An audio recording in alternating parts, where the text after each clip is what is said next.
All right, let's go live to former White House advisor Barbara Heineback in Wollongong, New South Wales. Barbara, great to see you tonight. Look, we know John Kerry's credentials. Yeah. Secretary of State Tony Blinken, tell us about him. Yeah, well, Blinken is, he's part of the old guard with Obama. He's been around a long time. He also had some positions under the Clintons. And this is the old guard, mostly of the Clinton/Obama team. You've got Anthony Blinken, Secretary of State, and Avril Haines, Linda Thomas Greenfield. She was a retired secretary, and she's come back out of retirement. She had a number of ambassadorial posts in Africa, and then she was in Switzerland for a World Council piece and position for about a year, and then in Jamaica also, I believe, ambassador there. And now she's going to be the U.S. ambassador to the United Nations.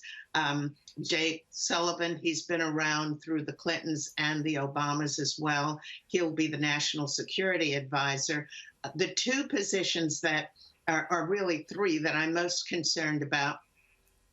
One that has not a concern, but I think a relief for a lot of the usual suspects that I talk to on both sides of the fence. They are relieved to know that it's going to be Janet Yellen, and she's a part of a number of administrations, and I believe this is probably her third cabinet post. Well-respected, great reputation. She was part of the Federal Reserve and just has a great reputation behind her. I think that'll be a very easy shoe-in for the Senate to confirm. And the main thing is, so many of us were concerned, would it be Elizabeth Warren, because she shoots from all directions, and that could have been quite a challenge. But the other main position, because the president-elect has about 15 cabinet or almost cabinet posts to appoint, plus his vice president.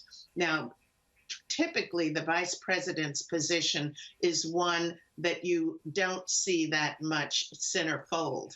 But there's been one exception to that, and that was the W. Bush administration, because he really was not a politician, a businessman, nor was he a diplomat. So he came in without credentials, and I'm sorry to say, I think he left about in the same situation. He was not what we call a fast learner. And I don't even know he tried, but he was more into sports than he was politics. But at any rate, it was Dick Cheney, the vice president, who ran the show.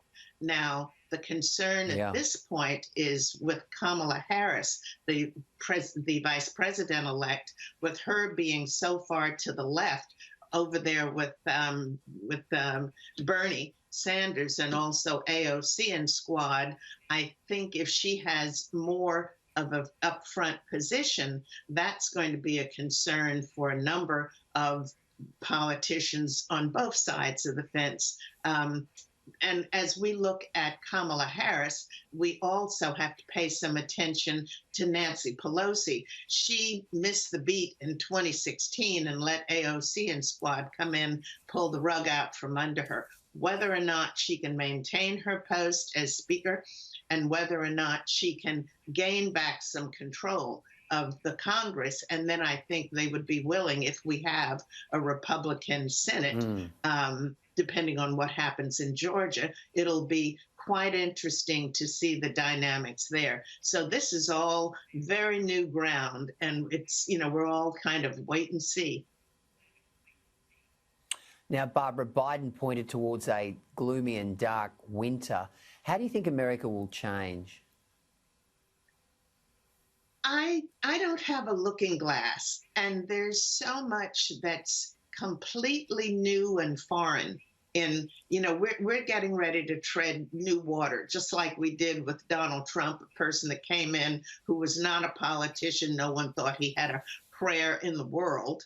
And then all of a sudden, here he was, president of the United States for 4 years. And even though he achieved a great deal, he did not receive credit for that from the press, from Congress, or from, most of the political world that is allowed to, that would tout the pluses and the minuses of a president, and particularly a president of a major national country.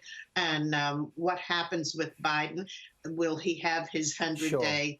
And they call it the honeymoon. Will he get that or not? We have to see. And to what degree will AOC and Squad and the far left, the progressives and socialists, take over? Yeah.